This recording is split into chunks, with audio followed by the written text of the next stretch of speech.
Review, a daily program that delves into the latest and most significant economic stories. From stock markets to currency news, Business Review covers the most up-to-date stories in the global financial world.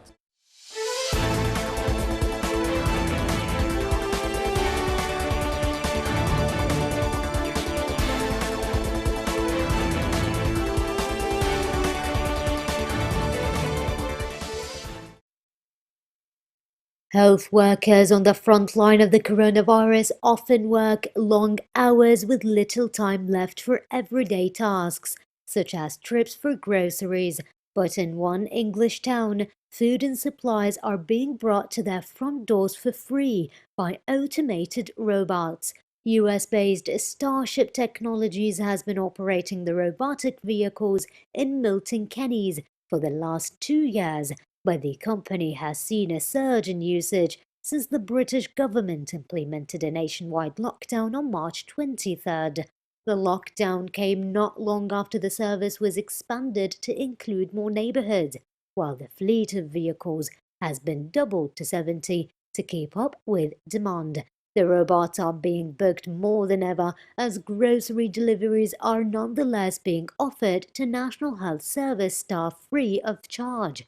Vice President of Marketing at Starship Technologies Henry Harris Berlin said he's had positive feedback from NHS workers, many of whom work around 80 hours a week. The robots travel on pavement at a low top speed of 4 miles per hour and employ multiple sensors, cameras and a radar to ensure they complete journeys safely. Harris Berlin says he hopes their popularity among the residents and health workers of Milton Keynes will mean delivery robots will become a common sight in many more towns and cities across the UK.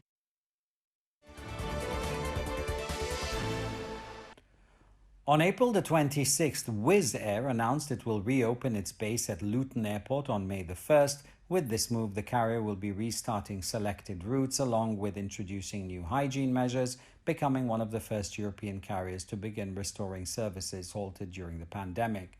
European air traffic is currently down by 90%, that's according to the global body IATA.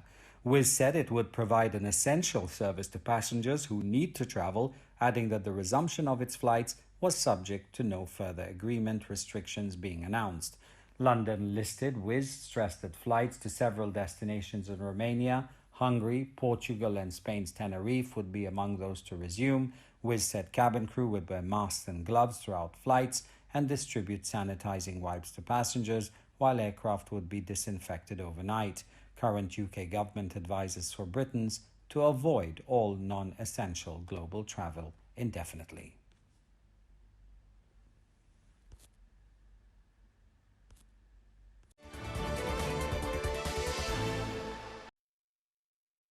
Dutch Finance Minister Wopke Hoekstra said on April 24th, KLM, the Dutch subsidiary of Air France-KLM, will receive 2 to 4 billion euros, or up to $4.32 billion in emergency aid to help it through the COVID-19 crisis. The details are still being worked out, he said, but will likely comprise a combination of bank loans and state guarantees.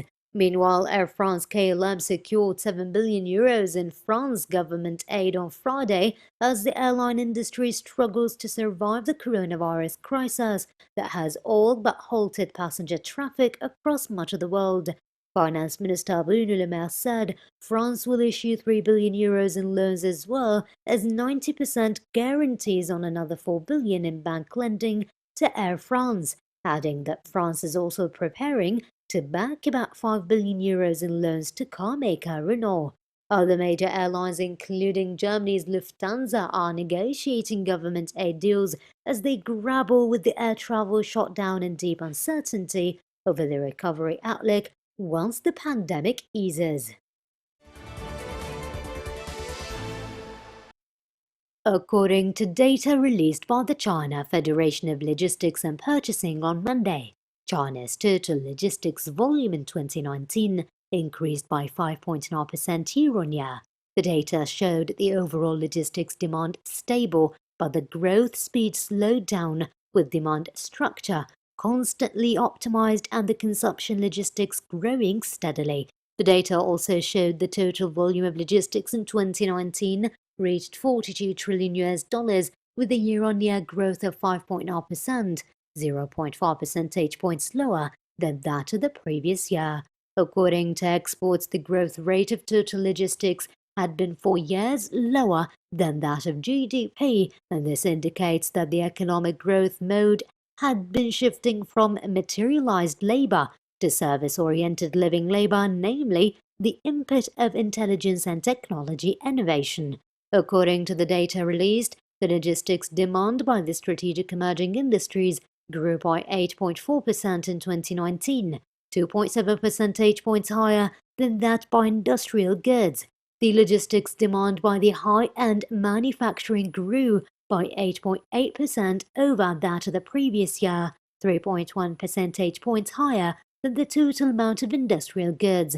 He Liming, president of the China Federation of Logistics and Purchasing, stressed that it is a good phenomenon, an expression of the high-quality development put forward by the 19th National Congress of the Communist Party of China. In 2019, China's total logistic cost increased by 7.3% over the previous year, and the growth rate fell by 2.5 percentage points. The share of the total logistics cost in the GDP was 14.7%, 0.1 percentage points less than in the same period of the previous year.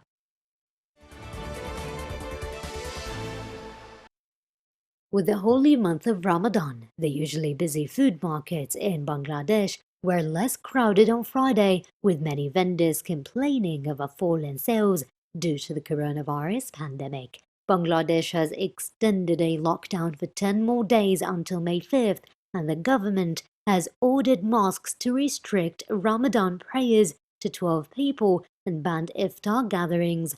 Wholesale fruit sellers at a Dhaka market said there were fewer supplies of fruits from overseas and also fewer customers. Earlier, Prime Minister of Bangladesh, Sheikha Hasina, announced a set of financial stimulus packages worth nearly 1 trillion Bangladeshi taka in all for paying salaries and allowances of workers and employees of export-oriented industries and to support industries including small and medium businesses as well as farmers. The packages include support through increasing public expenditure, widening social safety net, and money supply increase.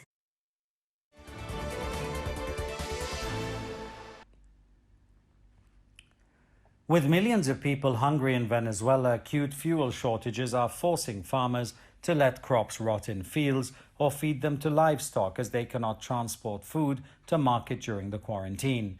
Irrigation systems are halted in western Andean highlands and laborers cannot get to fields for harvest. According to the UN World Food Programme, even before the crisis, some 9 million Venezuelans were already suffering from malnutrition, and the latest developments have made it increasingly difficult to keep the country in quarantine.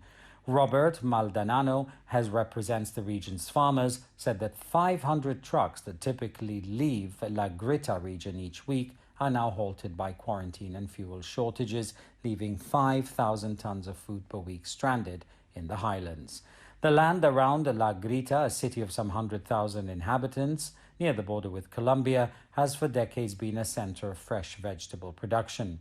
The United Nations has described Venezuela as one of the world's most vulnerable nations to the disease due to its deteriorated health system and lack of running water.